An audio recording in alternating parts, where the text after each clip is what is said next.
Good morning mga ka-farmers. Ngayon naman ang topic natin ay yung mga itlog ng tornado hats na broadcast namin.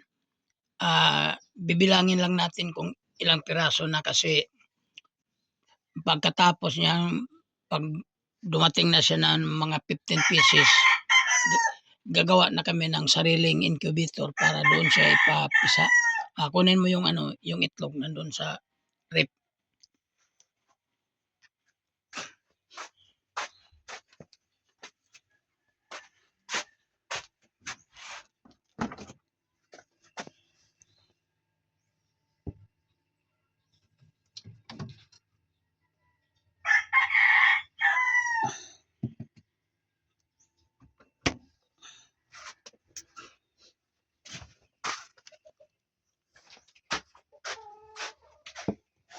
Sige, bilangin mo ma. Kaya bang bilangin? Ilang piraso na yan? 2, 4, 6, 7. Kaya siya nakabalot mga ka-farmers para yung mga hamog-hamog ng sa refrigerator hindi papasok sa ilalim ng itlog. Kaya hindi siya anong tawag sa mahumol? Hindi siya mababad. Hindi siya mababad sa tubig. Lagi siyang presko. Pero ang ganito, pagkakuan kailangan balutin ng kesyo. Pagdating nito ng mga 50 na piraso, gagawa na kami ng sariling incubator para doon namin ipapisa.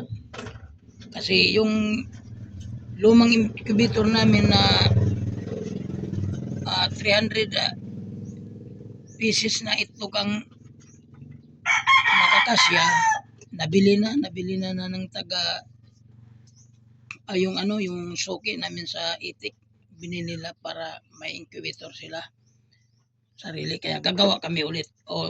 Kukunin mo yung si tornado hat niya pa yan tawag Kastahan. kastahan nyo doon kay Bitay. Sige.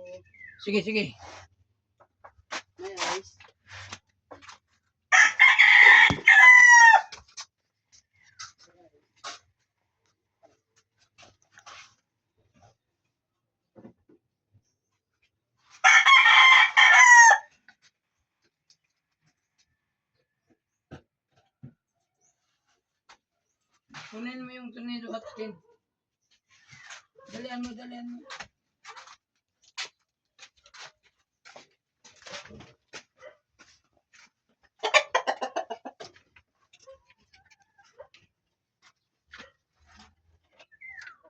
Naisip yung tali.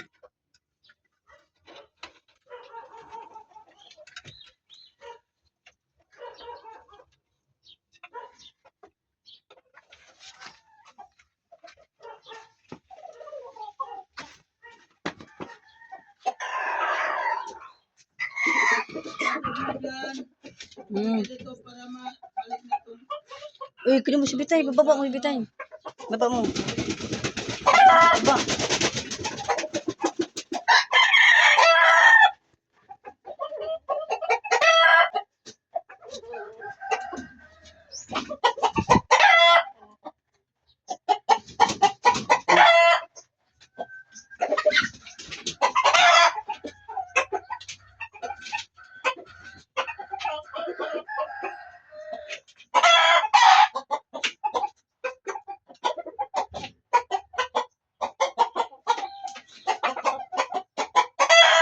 Tapos mo dyan, kunin yung itlog dito. So, ito na yun si namin. Si Bitay. Ito yung namin ginawang broadcast namin sa sa Tornado Hats, mga farmers. Ayan. So, ito yung si Bitay. Ayan. Itlog, ibalik mo doon. Yan po, si Bitay yung namin broadcast.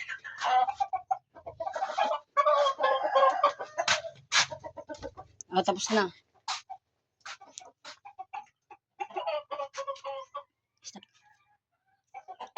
So, ito naman mga farmers, ibabalik natin sa ref. Ayan. 7 piraso po ito.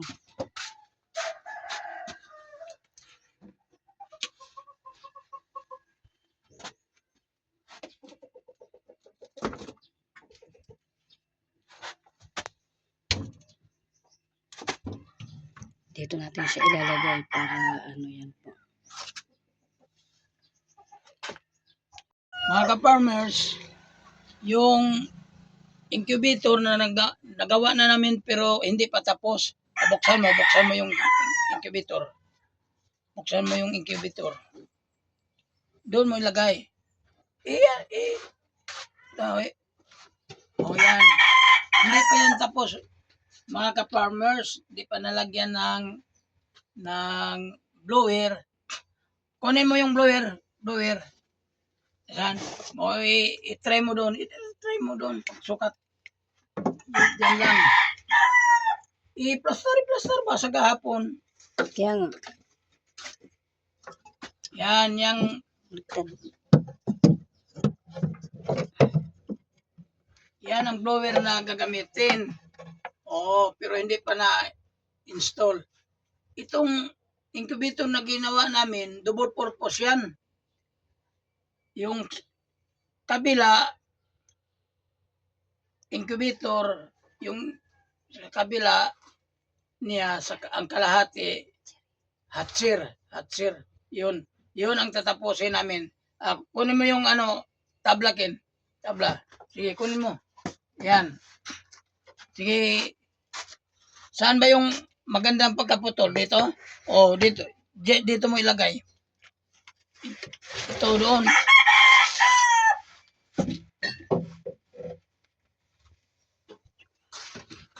Yan. Sige. Doon mo. Magsukat ka ng 214. Sukat ka. 14. Nasaan yung ballpen? Sukat ka niya. Eskwela. Ayan o. Eskwela.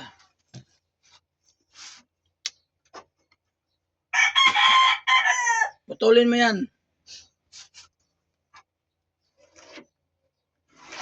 Sige, putulin mo.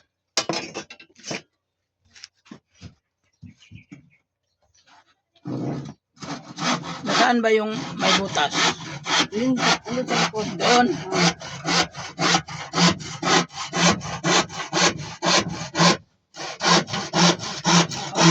Saan mo? Baka maano.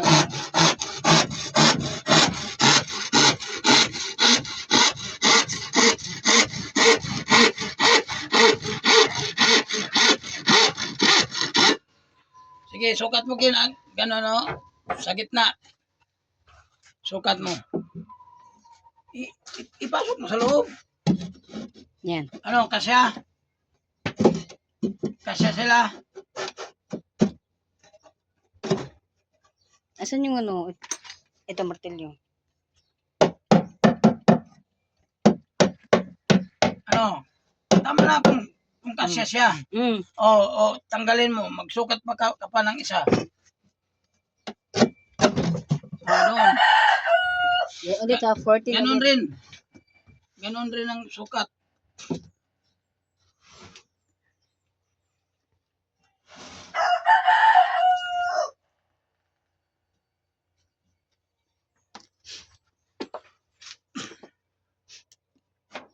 Eskwelahan mo.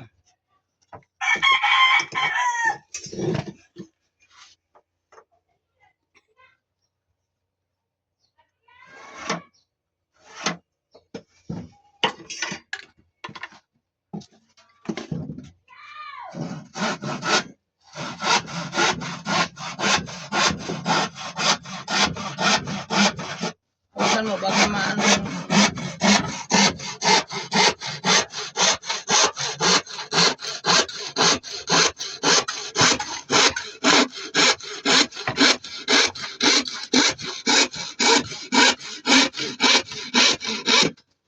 Ito ang ilagay mo sa ilalim. Yung ilagay mo kanina. Sa gitna. Ilagay mo sa gitna.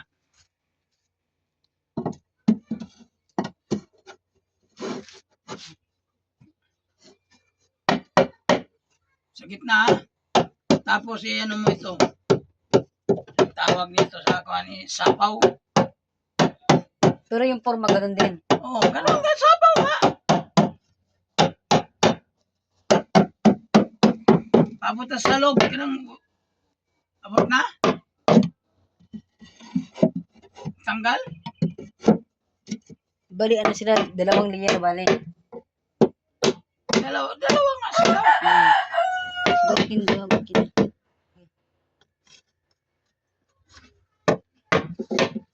Dito nilagay yung mahal ito. Tapos ito, pag ganyan din. Tama na yun. Ano, okay na yan sila? O, ganyan ang forma mga ka-farmers. Ganyan ang forma. O, ganyan ang forma niya. O, tapos, lagyan na yan ng ilaw. Butasan yan. Doon sa itaas, butasan yan para exhaust niya yung labasan ng init. Tapos dito sa kabila, lagyan din ng 2 butas para makapasok ang init niya sa gagawing archer. Ganyan lang kasimple maggawa ng kuan ng incubator at the same time may hatcher ka na. O, yung ilaw niya 50 watts lang ang gagamitin mo. Hindi mo na kailangan matipid yan sa kuryente. Kasi 50 watts lang ang gagamitin mo. O, ano yung takip, balik mo. Asan yun? Ito. O, takip mo, yan. Ganyan lang dali. Sa susunod, pakita ko ang pag-install sa mga gagamitin sa ilalim para na siya, makompleto na, diretso na andar. O, yan lang.